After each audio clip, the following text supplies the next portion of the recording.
শুরু করছি film star. রাতের অন্ধকারে ভাঙা হলো অঙ্কুশ ঐন্দ্রিলার সিনেমার কাট আউট।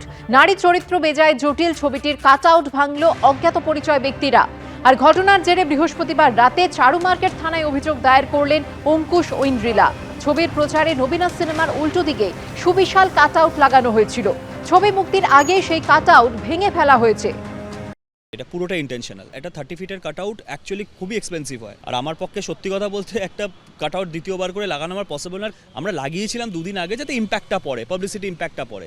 সেটা জাস্ট রিলিজের 24 ঘন্টাও থাকেনি, সেটাকে ভাঙা হয়েছে এবং পিওরলি ইন্টেনশনালি ভাঙা হয়েছে। আজকে আমি এখানে কমপ্লেন করতে এসেছি, এরা পর্যন্ত লিটারালি মানে অবাক হয়ে গেছে যে একটা সিনেমার পোস্টার কার কি ক্ষতি করতে পারে, একটা কাট আউট কার কি ক্ষতি করতে পারে। এই ইন্টেনশনটাকে বন্ধ করতে হবে। এটা আনএক্সপেক্টেড প্রথমত, আর দ্বিতীয়ত খুব খারাপ মানসিকতার মানুষরাই এটা করতে পারে। আমরা ডেফিনেটলি স্টেপ নেব। এটা যদি আমরা ইমিডিয়েট বেসিসে বন্ধ না করতে পারি, এটা হতেই থাকবে। সত্যি বলছি, সবটা সামনে আনবো আর ছাড়বো তো। এটা যারা করেছে আমরা তাদের ছাড়বো না।